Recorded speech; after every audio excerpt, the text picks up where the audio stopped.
And so after the Army, somehow I got involved in tech.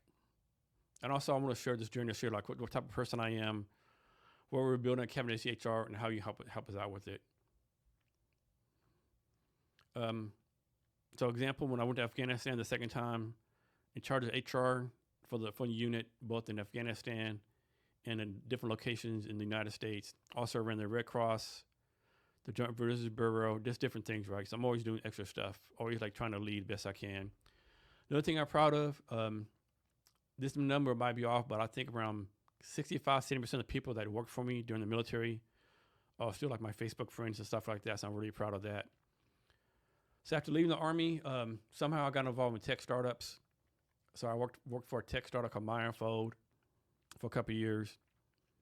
And during that time, I saw that most startups they didn't have HR. And I was like, man, like how can I help solve this problem? And granted, I've been working this problem for a long time, right? It's just been a lot of up and downs, a lot of mistakes made. It's definitely a disadvantage being a non-tech founder.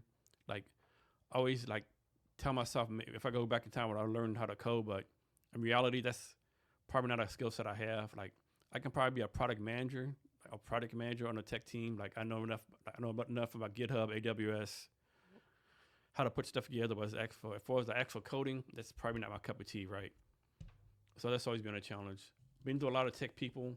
I've actually built this platform a few times, but none of it has been good enough to get paying customers. So I'll go more in detail about it in a minute. So after Army, joined MyInfo for a couple of years, learned a lot of stuff, and saw that most companies or most startups didn't have HR right.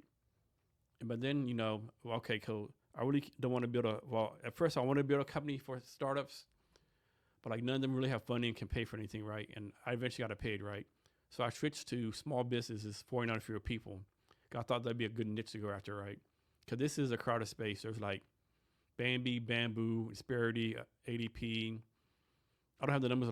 There's like 1,400 HR software companies, like literally hundreds of thousands of HR consultants, right? So there's a lot of competition, right? So I thought by doing 50 or below, that would give me a nice niche because most of those companies don't have HR because, a person like me is $70,000 or more per year, depending where you're at. That HR companies, like I'll use, probably the worst examples, ADP and Insperity. I mean, they're known for like having horrible customer service. No one likes them. For ADP, I know a person in Texas who signed up for them, and then they signed up like last year, and they're still doing the onboarding, right? So it's been a horrible experience for them. And then you have the HR consultants. That's who I really want to put out of business. So most HR consultants, of course, there's a few good ones, but most of them, overcharging price, under-delivering value. For example, you're a small business owner, and you hire like an HR consultant, and you're gonna pay them we'll say like $300 an hour. That's the average price. And they'll go through your office and look at stuff, and they'll say, hey, small business owner, you need 1, 2, 3 ABC. And you're gonna be like, well, hey, I kind of knew that. I do know my own business. When you gonna fix it? They're gonna be like, oh, we don't fix shit. We consult. So you're a small business owner struggling to make ends meet. Can you really afford to give a consultant $300 an hour? I don't think you can, and that's where we're gonna come in. And I'll go through all this in more detail in the pitch deck. So did the MyInfo thing, learned a lot of good things. Started the company, Cavness HR. One lesson I've learned in the past is like in the beginning, I what's the word I'm looking for? Definitely chase too many shiny objects. Like if I do this, it'll take away from Cavness HR, but the payback will be really good. That never worked out. So if you're starting a business, make sure you focus on your company best you can. Another thing I did that was a good experience, but it probably took away from Cavness HR. So there's a nonprofit called Bunker Labs, and actually I don't know if they're still in business or whatnot. But in the Army, there's nonprofits that help us like with mental health, medical issues, find a job.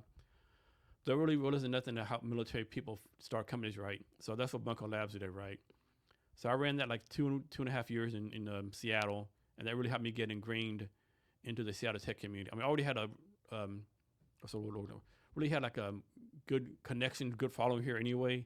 That kind of expanded a little bit. So I was got to learn a lot from that. Did monthly events and all that kind of stuff.